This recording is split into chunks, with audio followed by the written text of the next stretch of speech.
right. Doc, you're up. Um, how do you see AI reshaping companies from physical workspaces in the Philippines? And like, how is the Philippines responding to that? Yes. Apart from what I said earlier, the retail adoption of AI is quite high. But what keeps companies from adopting AI? I think there's a lot of baggage from recent trends. Like I would say, a lot of major investment Philippines has been held back because many of them are still hurting from crypto, from blockchain. There's a lot of broken hearts there. But even before that, I think one of the fundamental shifts is to make AI less of an IT thing because IT projects have a nasty habit of dragging on, going over budget, etc. I've been there. I'm an IT guy, and just moving it out of the IT space and into something closer to HR, for example, or something closer to talent development. Make AI less of a programming thing because it's not. You can use it for planning, you can use it for content.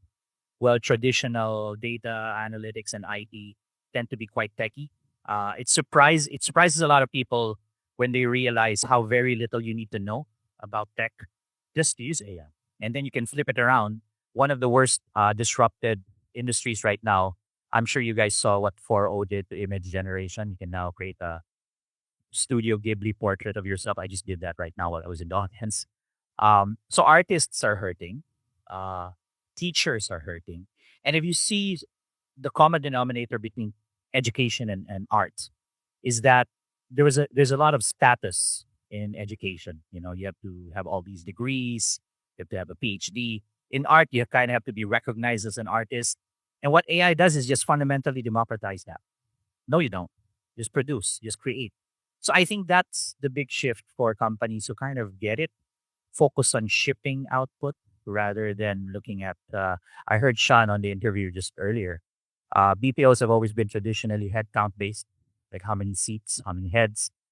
But then if you shift that to output based, outcome based, that's a fundamental culture. And even with clients, they're not used to output based billings, for example. So I think that's where kind of the initial storming is going to happen. But then the promise is, I'm not kidding, from personal experience, 20x productivity is easy. Probably 100x, even 1,000x is kind of where the median is. And those numbers are going to be too compelling to ignore. Right now, people are just worried about the Terminator and the Matrix. But then when they see the value, we kind of stop talking Hollywood, talk productivity instead. I think that's when the floodgates are going to open. For sure. Um, let's change direction here a little and potentially talk about trade-offs. Do you see, if anything, a real cost for potentially not adopting AI today?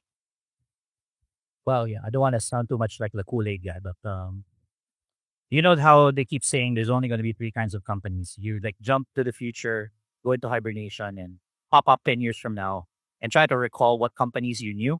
You're going to be in three categories. There'll be AI driven companies, there'll be companies who are trying to adopt AI, and then there are companies that no longer exist. There really is no middle ground. Another kind of vivid way I would describe it, look for a car company that sells horses. There aren't any. When cars came in, horses went out of a job completely. But whenever I meet companies, they always talking about a phased approach, stage one, stage two, tier one, tier two.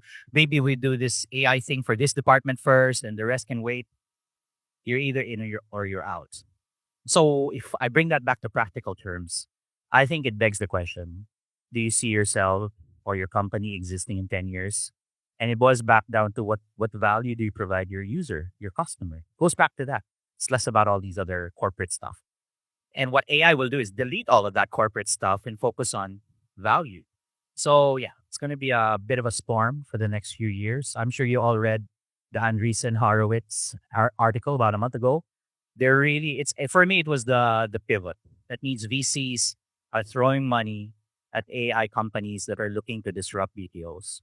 But then BPOs have been resilient for years. They can adopt and they have funding too. So it's going to be a race between those BPOs that retool and then the new type of BPO that's going to come in.